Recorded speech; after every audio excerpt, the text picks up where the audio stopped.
Hello everyone, this is your educator Ayushi Pathak and welcome to this channel। आज हम लोग polymers and plastics का lecture 2 करने वाले हैं। ठीक है, तो लेक्चर 2 के लिए सब तैयार। लेक्चर 1 में हम लोगों ने पॉलीमर्स के बारे में पढ़ा था, आज हम प्लास्टिक्स के बारे में पढ़ेंगे। तो लेट्स स्टार्ट। तो सबसे पहले प्लास्टिक्स पर मैं बेसिक्स पे आ जाती हूँ। क्या आप लोगों ने कभी अपने घरों में प्लास्टिक्स को देखा है, गौर से देखा है कि प्लास्टिक है? ये नहीं देखा तो अभी जाके देखो, आपको आधे से ज़्यादा चीज़ आपके घरों में प्लास्टिक की ही मिलेगी। ठीक है, although plastic is not very good for our nature, but plastics आपके घरों में प्रेजेंट होता है किसी ना किसी फॉर्म में, वो आपको कहीं ना कहीं मिल जाएगा। एसी के पार्ट्स में ले लो प्लास्टिक होता है, अगर टीवी के पार्ट्स ले लूँ तो उनमें भी प्लास्टिक्स होते हैं, या अगर आपके घर में अटेंसिल्स है तो उनमें भी कहीं ना कहीं आपको प्लास्टिक मिल जाता है। तो अगर मैं आपके पूरे घर में देखूं तो 50% प्लास्टिक आपको घर में मिल सकता है। ठीक है, तो प्लास्टिक्स आपके घर में क्या क्या किस किस फॉर्म में यूज हो रहा है कमेंट सेक्शन में मेरे को बताओ। तो चलो अब हम आगे बढ़ते हैं प्लास्टिक्स की फर्दर डेफिनेशन पे।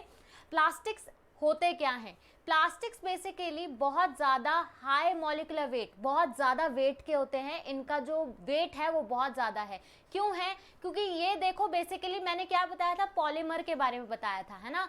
पॉलीमर में आपके छोटे छोटे मोनोमर जुड़ के पॉलीमर बना देते हैं, यानी बड़ा कंपाउंड होता है। अब बड़े कंपाउंड का मॉलिक्यूलर मास निकाल लो या मॉलिक्यूलर वेट निकाल लो, बहुत ज़्यादा आएगा। तो इनका जो वेट होता है वो बहुत ज़्यादा, मॉलिक्यूलर वेट जो होता है वो बहुत ज़्यादा होता है। और ये कैसे टाइप के हैं? ऑर्गेनिक टाइप के। ठीक है, इनमें कार्बन की प्रेजेंस तो आप लोग देखोगे ही देखोगे। ठीक है, उसके बाद बात करते हैं कि बनते कैसे हैं प्लास्टिक्स। ठीक है, आप प्लास्टिक्स को देखोगे, प्लास्टिक्स को हम मोल्ड कर सकते हैं। मोल्ड मतलब आपके सामने कोई प्लास्टिक का सब्सटेंस है, ठीक है, और आपको उसको डिजायर्ड शेप देनी है या डिजायर्ड किसी चीज़ में लेके आना। मान लो आपके सामने मैंने कोई प्लास्टिक दे दिया, अगर मैं केमिस्ट पॉइंट ऑफ व्यू से बोलूँ, और मैंने कहा कि इसको आपको प्लास्टिक बोल में कन्वर्ट करना है या प्लास्टिक ग्लास में कन्वर्ट करना है, तो आप किसी ना किसी फॉर्म में उसे कन्वर्ट करोगे, हीट करोगे, रिएक्शन को आगे प्रोसीड करोगे।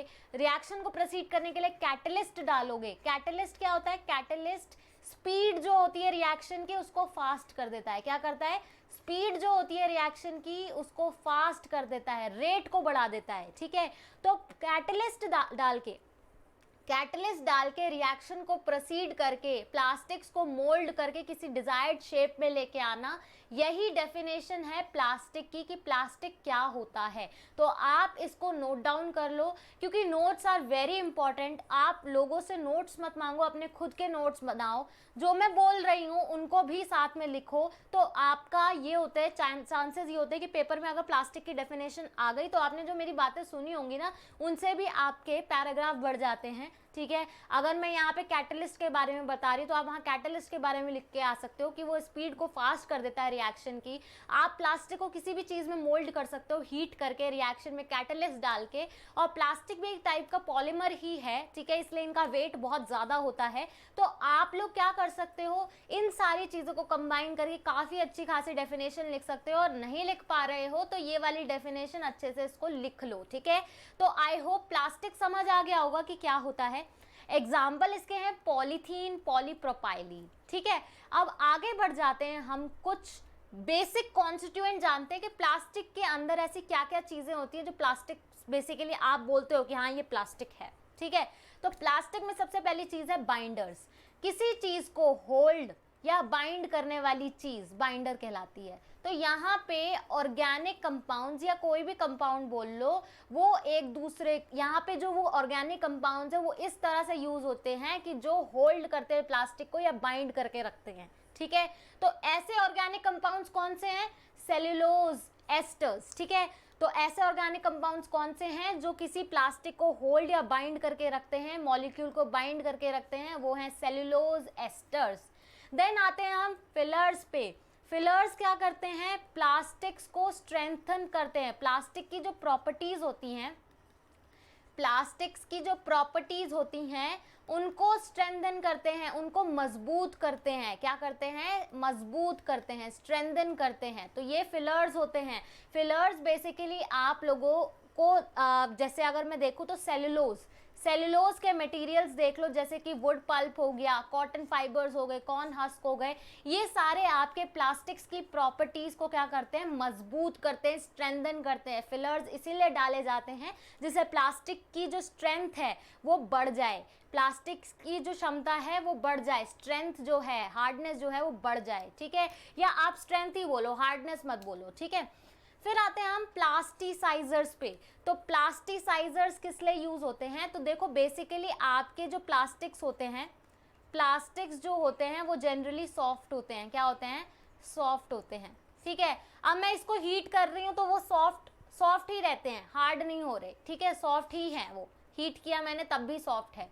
तो मैं हीट करते टाइम कोई ऐसा ऑर्गेनिक कंपाउंड डाल दूं, ऐसा ऑर्गेनिक कंपाउंड डाल दूं जिसका नाम है प्लास्टिसाइजर, जिससे आपके प्लास्टिक्स क्या हो जाएं, हार्ड हो जाएं, ठीक है, टेंसाइल स्ट्रेंथ बढ़ जाए, टेंसाइल स्ट्रेंथ बढ़ जाए, हार्ड हो जाएं, ऐसे ऑर्गेनिक कंपाउंड को डाल दूं जिसका नाम है प्लास्टिसाइजर, जिससे प्लास्टिक क्या हो जाए, हार्ड हो जाए। हमें प्लास्टिक को क्या करना है, हार्ड करना है। जो प्लास्टिक सॉफ्ट ही रहते हैं अपॉन हीटिंग, उनको हार्ड करने के लिए हम कोई ऑर्गेनिक कंपाउंड उसमें डाल दें जिससे वो हार्ड हो जाए या टेंसाइल स्ट्रेंथ उसकी बढ़ जाए, उनको हम प्लास्टिसाइजर्स कहते हैं। जैसे कि एग्जाम्पल है कैम्फर, ब्यूटाइल स्टीरेट, ठीक है। तो ये हो गए 3 मेन कॉन्स्टिट्यूएंट्स प्लास्टिक्स के। आई होप समझ आ गया होगा। बाइंडर्स यानी कोई चीज़ होल्ड करके, बाइंड करके रखने वाली, फिलर्स यानी प्लास्टिक की प्रॉपर्टीज़ को स्ट्रेंथ देने वाली, प्लास्टिसाइजर्स यानी प्लास्टिक को हार्ड करने वाली, ठीक है।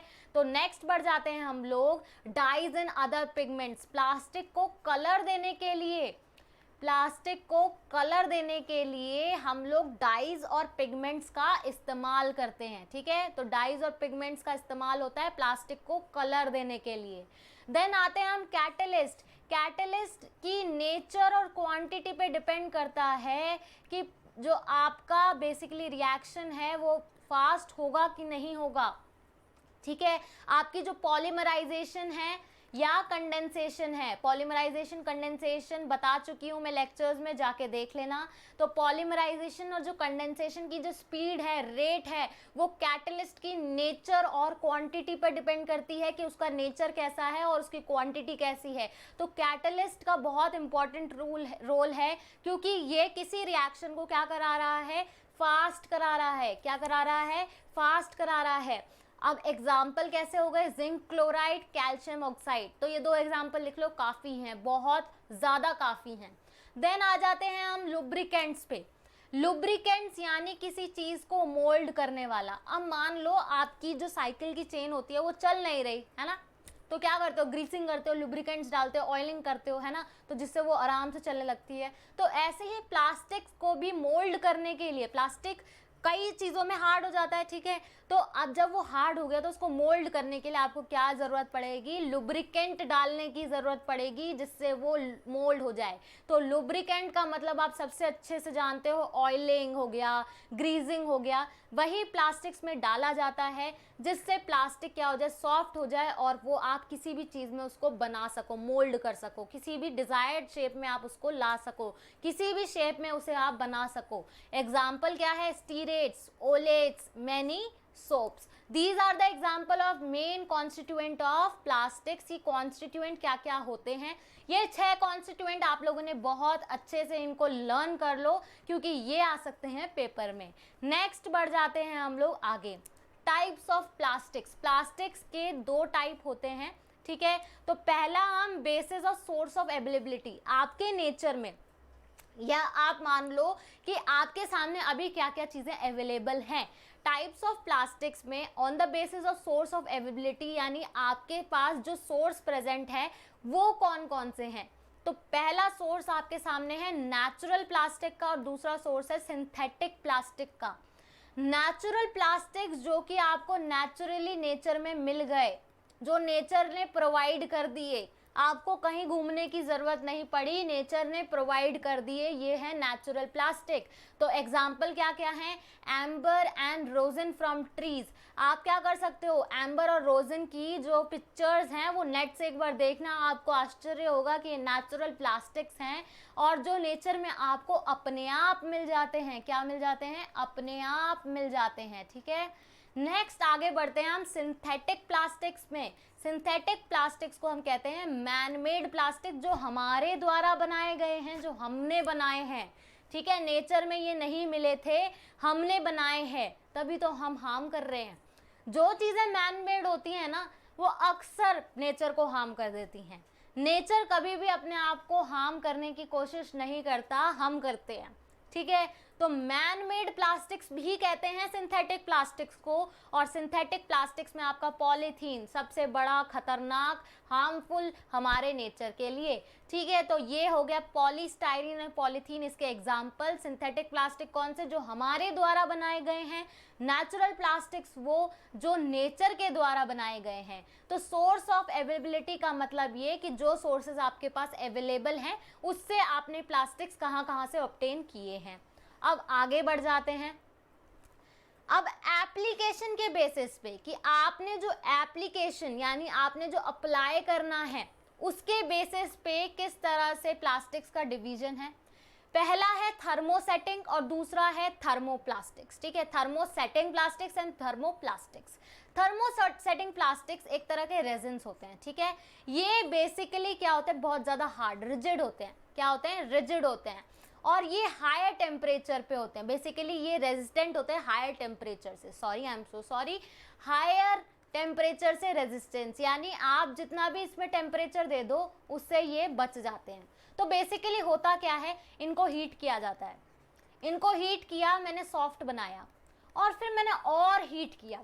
मैंने एक बार हीट किया, फिर मैंने इसे सॉफ्ट बनाया और हीट किया। तो हीट करते करते ये बहुत ज़्यादा क्या हो गया, हार्ड हो गया, और इसने क्रॉस लिंकिंग चेन्स बना दी। क्या बना दी, क्रॉस लिंकिंग चेन्स बना दी। वो चेन मैं अभी आप लोगों को दिखाऊंगी। बैकेलाइट वगैरह हो गया, आपका नोवोलैक वगैरह हो गया, ये सारी चीज़ें आपकी क्रॉस लिंकिंग चेन्स होती हैं। तो थर्मोसेटिंग प्लास्टिक ऐसे प्लास्टिक्स हैं जो हायर टेम्परेचर से रेजिस्ट करते हैं, ठीक है, बच जाते हैं। और साथ के साथ अगर आप थर्मोसेटिंग प्लास्टिक को हीट कर रहे हो, सॉफ्ट कर रहे हो और फिर फर्दर हीट कर रहे हो, तो वो इतने हार्ड हो जाते हैं कि ये क्रॉस लिंकिंग चेन्स बना लेते हैं।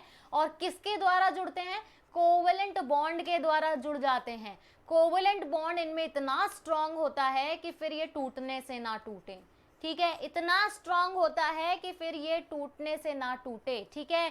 आगे पढ़ लो, इसमें they are petrochemical materials that irreversibly cure. The cure may be brought on by heat generally above 392 degree Fahrenheit, chemical reaction or suitable irradiation. It is used as adhesives as well as semiconductors and integrated circuit. तो मैं वही चीज़ बताना चाह रही हूँ कि ये basically बहुत ज़्यादा रेजिस्टेंट है हीट को लेकर, और जैसे ही इनको बहुत ज़्यादा हीट करते हो तो ये कोवेलेंट बॉन्ड इतने स्ट्रॉन्ग बना लेते हैं, इतने हार्ड हो जाते हैं कि ये क्रॉस लिंकिंग पॉलीमर्स बना लेते हैं। और आपका अब हम आगे देखते हैं कि किस तरह का पॉलीमर बनता है, ठीक है। थर्मोसेटिंग प्लास्टिक्स के एग्जांपल्स देख लो, सेलुलोज हो गया, एस्टर्स हो गया, नायलॉन हो गया, ठीक है। अब मैं एग्जांपल की बात कर रही थी, तो एग्जांपल के बाद आता है फिनॉल फॉर्मेल्डिहाइड रेजिन। तो बेटा ये थर्मोसेटिंग प्लास्टिक ही है, थर्मोसेटिंग प्लास्टिक ही है। इसमें देखो यहाँ पे मैं आपको बैकेलाइट बना के दिखाऊंगी, बैकेलाइट कैसे बनता है। तो बेसिकली यहाँ पे आपका इसने फिनॉल लिया है, फिनॉल लिया है और फॉर्मेल्डिहाइड लिया है, ठीक है, फॉर्मेल्डिहाइड लिया है, ठीक है। तो फिनॉल फॉर्मेल्डिहाइड रेजिन है। तो यहाँ पे क्या बन गया, एक तो आपका बन जाता है यहाँ पे, एक सेकेंड, हाँ, ortho hydroxy methane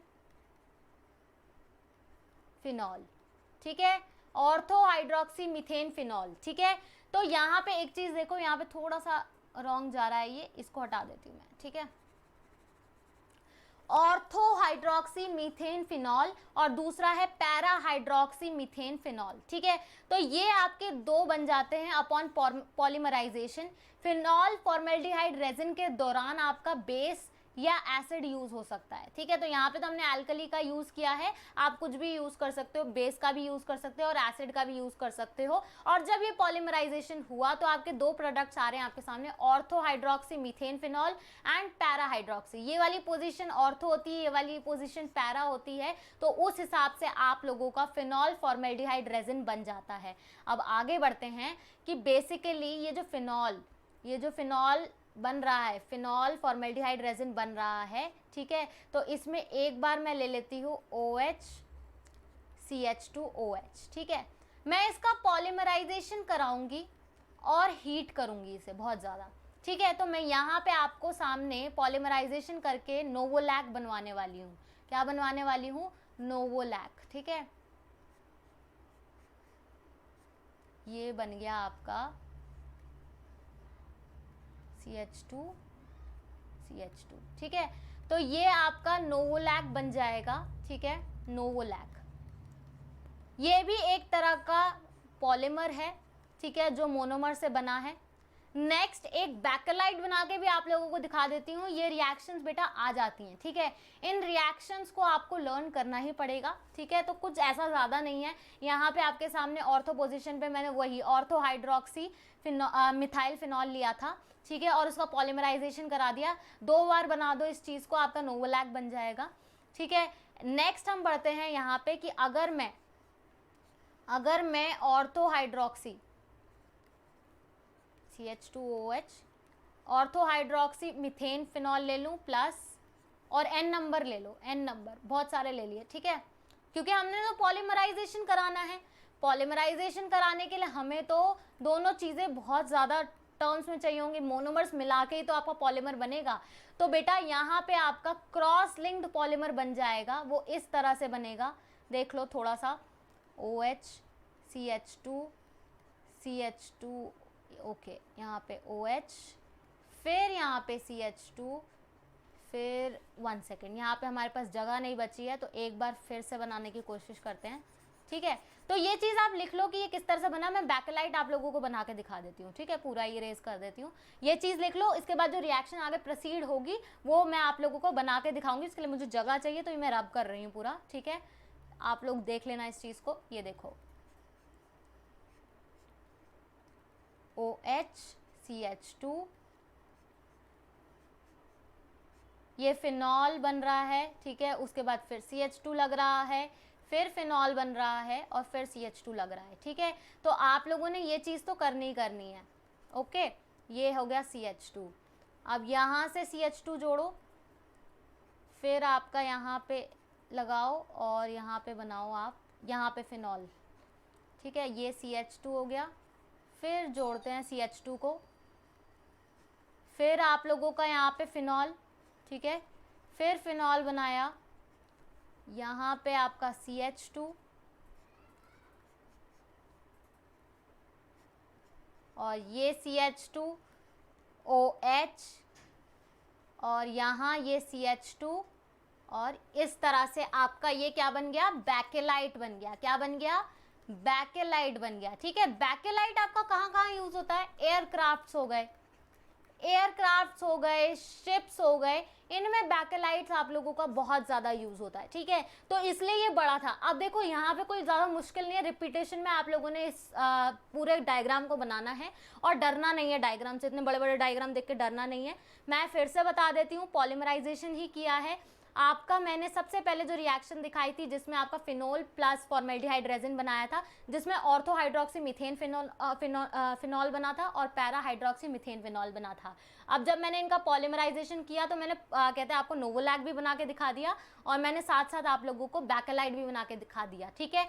Bakelite aircraft और शिप्स को बनाने में भी यूज होता है, ठीक है। तो अब आ जाते हैं types of plastic on the basis of application thermoplastics पे। हमने थर्मोसेटिंग पढ़ लिया कि हीट किया, कूल किया, हीट करने पे वो सॉफ्ट हुआ, और फिर और हीटिंग दी है। लेकिन आपके थर्मोप्लास्टिक्स क्या होते हैं? इनको हीट किया, ये आराम से सॉफ्ट हो जाते हैं, इनको फर्दर हीट करने की ज़रूरत नहीं है। इनको ठंडा कर दो, कूल कर दो, ठंडा कर दिया, ये फिर हार्ड हो जाते हैं। क्या हो जाते हैं? हार्ड हो जाते हैं, ठीक है। तो यही होते हैं थर्मोप्लास्टिक्स, या थर्मो सॉफ्टनिंग प्लास्टिक कह सकते हो, जो कि क्या होते हैं? मोल्डेबल होते हैं। हीट किया, एक बार सॉफ्ट हो गए, फटाफट से इसको अलग सर्टेन टेम्परेचर पे रख के दोबारा से इसको कूल किया, और ये फिर से हार्ड हो जाते हैं। ये होते हैं आपके थर्मोप्लास्टिक। थर्मोप्लास्टिक के टाइप्स देख लो पॉलीथीन, पॉलीविनाइल क्लोराइड, ठीक है। तो हमने वहाँ एग्जांपल सेलुलोज देखा था थर्मोसेटिंग प्लास्टिक में, तो यहाँ पे आपका पॉलीथीन, पॉलीविनाइल क्लोराइड है। नेक्स्ट बढ़ जाते हैं हम टाइप्स ऑफ प्लास्टिक्स पे। उसी में आपके ना प्रॉपर्टीज ऑफ पॉलीथीन वगैरह है। देखो टाइप्स ऑफ प्लास्टिक्स में हमने थर्मोसेटिंग और थर्मोप्लास्टिक पढ़ा है, और उससे पहले हमने on the basis of source पढ़ा था। On the basis of application he heading चल रही है, इसमें बीच बीच में आपके एग्जाम्पल्स आ जा रहे हैं। अब जैसे पॉलीथीन की बात करूं तो पॉलीथीन आपका कैसा दिखता है? पॉलीथीन आपका इस तरह से कैसे बनता है वो दिखा देती हूँ। C double bond C, H H H H, ठीक है, N नंबर यूज किया है हमने, ठीक है, और ये पॉलीमराइज करके आपके क्या हो जाते हैं? CCH H H H and then N, ठीक है। तो ये आपका पॉलीथीन है। ये क्या है? पॉलीइथीन है। मैंने ये पिछली क्लास में भी आप लोगों को बताया था, ये पॉलीथीन है, ये इथीन है। इथीन के मोनोमर्स ही जुड़ जुड़ के आपको पॉलीथीन बना देते हैं।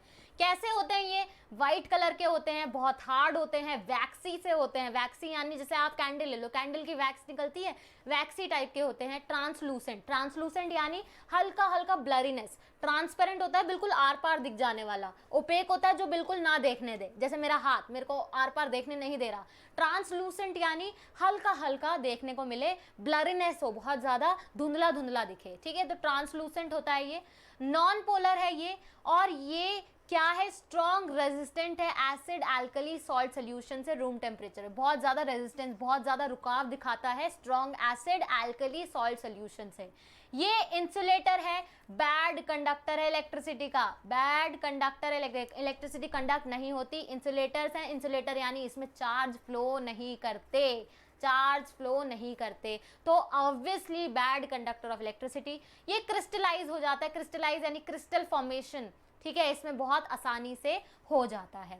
नेक्स्ट बढ़ जाते हैं हम लोग यूजेस ऑफ पॉलीथीन पे। बॉटल के ढक्कन होते हैं, केबल्स होते हैं, बैग होते हैं, पाइप्स होते हैं, ये सारे पॉलीथीन के यूजेस हैं, ठीक है। नेक्स्ट बढ़ जाते हैं properties of polyvinyl chloride. Polyvinyl chloride आपका कुछ इस तरह से दिखता है। देखो आपने इथीन बनाया था, इथीन ऐसे ही बनता है, बस पॉलीविनाइल क्लोराइड में ना एक H की जगह Cl लगा दो, एक H की जगह Cl लगा दो और N नंबर ले लो। ये था आपका विनाइल क्लोराइड। क्या था? Vinyl chloride. ये मोनोमर है। क्या है? मोनोमर है। अब जब मैं इसको पॉलीमराइज करूंगी, तो ये क्या बना देगा आपका? देखो यहाँ पे, ओके, डबल बॉन्ड नहीं आएगा, सिंगल बॉन्ड ही आएगा। रुक जाओ जरा, यस, यहाँ सिंगल बॉन्ड ही आएगा और ये आपका बन गया यहाँ पे पॉलीविनाइल क्लोराइड, पीवीसी, ठीक है। तो पिछली क्लास में भी पीवीसी के बारे में बताया था। अब जो पीवीसी होते हैं वो कैसा होता है? कलरलेस होता है, ओडोरलेस, स्मेल ही नहीं आती, स्मेल नहीं आना, ठीक है, स्मेल ही नहीं आती। लेस यानी स्मेल, अब सॉरी, ओडोर यानी स्मेल, लेस यानी उसमें स्मेल है ही नहीं, उसमें खुशबू या बदबू है ही नहीं, ठीक है। कलरलेस, कोई कलर नहीं आता। नॉन इन्फ्लेमेबल यानी ये जलते नहीं है जल्दी से, ये जल्दी से जलते नहीं हैं। केमिकली इनर्ट, किसी के साथ रिएक्ट, इनर्ट का मतलब होता है कि कोई चीज किसी के साथ रिएक्ट नहीं करती जल्दी से किसी चीज के साथ कोई रिएक्ट नहीं करती, तो इनर्ट भी होते हैं ये, ठीक है। वाइडली सिंथेटिक प्लास्टिक्स में यूज होते हैं, हम लोगों ने बनाए हैं भाई, ये हम लोग बहुत ज्यादा यूज करते हैं इसका और नेचर को हार्म करते हैं, ठीक है। तो मैं बार बार सरकाज़्म इसलिए ला रही हूँ क्योंकि जिससे हम पॉलीथीन का यूज ना करें, बट केमिस्ट्री में हम इनके बारे में पढ़ते हैं और हमें पता चल गया है कि ये हमारे बनाए हुए हैं, ठीक है, और हम हार्म कर रहे हैं नेचर को।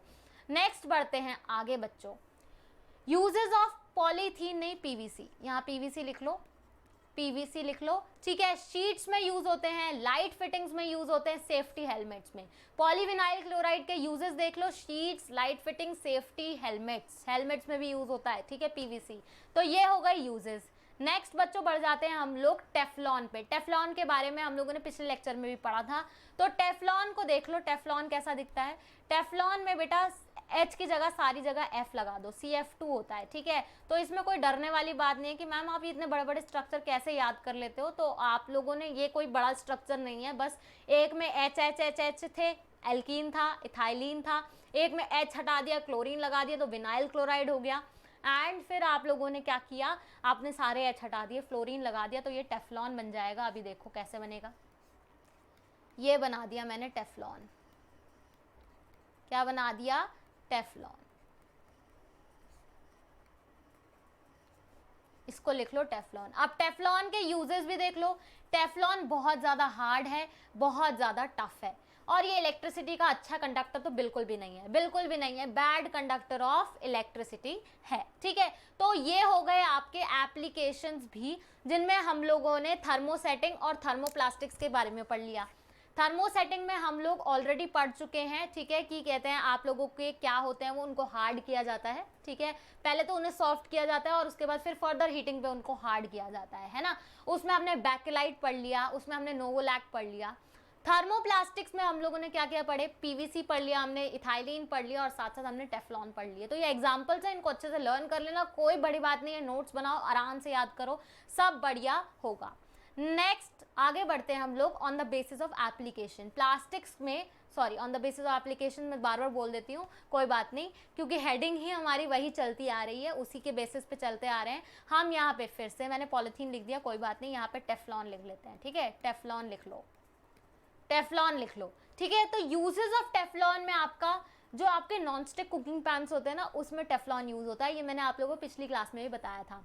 जो सील्स और गास्केट वगैरह होती है ना, कुकर की गास्केट देखी होगी आपने, कुकर की जो गास्केट होती है, मैंने बोला ना प्लास्टिक हर जगह मिल जाएगा, कुकर की गास्केट जो होती है उसमें आप लोगों का टेफ्लॉन यूज होता है।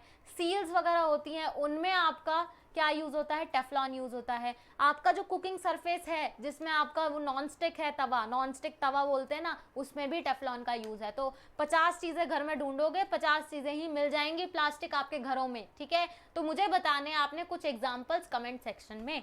नेक्स्ट आगे बढ़ जाते हैं बच्चों, थर्मोप्लास्टिक और थर्मोसेटिंग प्लास्टिक्स में डिफरेंस। ठीक है, ये डिफरेंस मैंने आप ही की बुक से देखा है और आप ही की बुक को यहाँ पे लिखा है, सो दैट आप लोग इसको अच्छे से लिख लो, क्योंकि मैंने जानबूझ का इसका स्क्रीनशॉट लगाया है जिससे आप लोग अच्छे से इन सारे पॉइंट्स को याद कर लो। 7 नहीं तो कम से कम 5 तो अच्छे से याद कर लो, क्योंकि थर्मोप्लास्टिक और थर्मोसेटिंग प्लास्टिक्स अगर कभी आपको याद नहीं भी रही डेफिनेशन, तो आप इन पॉइंट्स को लिख सकते हो। थर्मोप्लास्टिक में सबसे पहला है they soften on heating readily. Thermoplastic जल्दी सॉफ्ट हो जाते हैं, जल्दी से कूल कर दिया तो सॉफ्ट हो जाते हैं। ये जल्दी सॉफ्ट नहीं होते, इनको तो बहुत बार हीट करना पड़ता है और फिर और हीट करके तो ये हार्ड हो जाते हैं। तो ये इजीली सॉफ्ट तो बिल्कुल नहीं होते। ये जनरली एडिशन पॉलीमराइजेशन से बनते हैं। किसी ने नहीं समझा कि एडिशन पॉलीमराइजेशन क्या होता है, तो मैंने आप लोगों को पिछले लेक्चर में बताया है। यहाँ पे एडिशन पॉलीमराइजेशन में कोई बाय प्रोडक्ट नहीं बनता, कंडेंसेशन पॉलीमराइजेशन में बाय प्रोडक्ट्स बनते हैं, H2O निकल गया, अमोनिया निकल गया। तो इन दोनों को आपने पिछली क्लास में जाके पढ़ना अगर नहीं पढ़ा तो।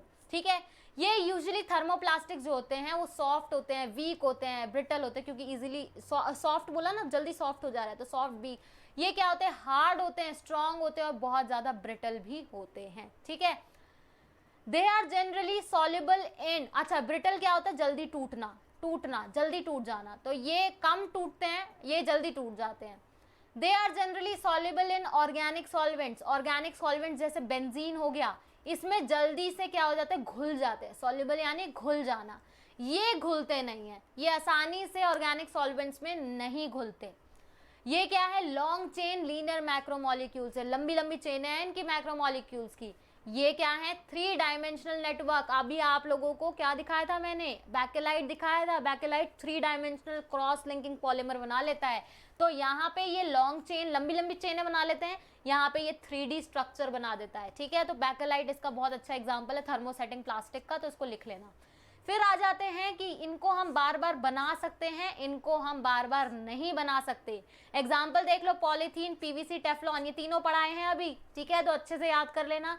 इसमें बैकेलाइट बताया था, यूरिया फॉर्मेल्डिहाइड रेजिन जो बनवाया है आपका, फिनॉल फॉर्मेल्डिहाइड रेजिन, वो भी इसका एग्जाम्पल है, तो वो भी मैंने करा दिया है इसी लेक्चर में। अगर आपको आज का लेक्चर अच्छा लगा तो लाइक शेयर सब्सक्राइब जरूर करना है। इन डिफरेंसेस को इंपॉर्टेंट मान के घोट के पी जाओ। ठीक है, कि एग्जाम में आप इसको अच्छे से याद करके जाना, जिससे आपका जो कंसेप्ट है वो बिल्कुल क्लियर हो जाए।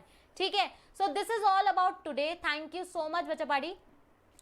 एंड अच्छा रुको रुको रुको रुको, थैंक यू तो अभी बाद में आता है, पहले application of polymers and plastics हम डेली लाइफ की बात कर लेते हैं। वैसे तो मैं आपको बता चुकी हूँ, ठीक है, कि बाउल्स हो गए, मग्स हो गए, ठीक है, आपकी स्टीयरिंग व्हील्स हो गई, स्टीयरिंग व्हील्स हो गए, इन सब में आपके पॉलीमर प्लास्टिक्स का यूज होता है। स्टीयरिंग व्हील लिख लेती हूँ। ठीक है, तो बहुत सारे ऐसे एग्जाम्पल हैं, ठीक है, आप कितने एग्जाम्पल निकालना चाहो निकाल लो, लेकिन ये जल्दी याद होने वाले हैं। ठीक है, तो ये 3 एग्जाम्पल तो अच्छे से याद कर लो। एप्लीकेशंस हैं ये पॉलीमर्स एंड प्लास्टिक्स की डेली लाइफ में कहाँ कहाँ चीज़ें यूज़ होती है। एप्लीकेशन का मतलब कि आपकी डेली लाइफ में वो चीज़ें कहाँ कहाँ यूज़ हो रही हैं। बाउल्स हो गई, कटोरियाँ हो गई प्लास्टिक की, या अगर आप घर में भी यूज़ नहीं करते तो लंगर में जाते हो खाना खाने तो वहाँ यूज़ हो जाती हैं, या आपका मग तो रोज़ नहाने में यूज़ करते होगे। ठीक है, तो ये सारी चीज़ें आपकी डेली लाइफ की हैं, तो इनको तो अच्छे से याद कर लेना। हाँ, अब हो गया चैप्टर समाप्त। ठीक है, तो ये मैम भूल गई थी, बट कोई नहीं, अब हो गया समाप्त चैप्टर। आई होप आप लोगों को अच्छा लगा होगा, आप लोग नोट्स बनाओगे और अच्छे से याद करोगे। कोई भी डाउट हो तो पूछ लेना कमेंट सेक्शन में। थैंक यू सो मच बच्चों, thank you so much for coming and learning with me. रोज आओ, रोज पढ़ो। ठीक है, मेरे ऑल्टरनेटिव डेज आपको लेक्चर्स मिलते जाएंगे। अगर पसंद आता है लेक्चर्स तो कमेंट सेक्शन में ज़रूर बताना, जिससे मुझे मोटिवेशन मिले आगे आप लोगों को पढ़ाने की। और साथ साथ आप लोग लेक्चर्स को शेयर भी क्या करो, जिससे आपकी नॉलेज के साथ साथ दूसरों की भी बढ़े। ठीक है, तो thank you so much for coming and learning with me. Thanks a lot बच्चा पाड़ी। Bye bye, take care.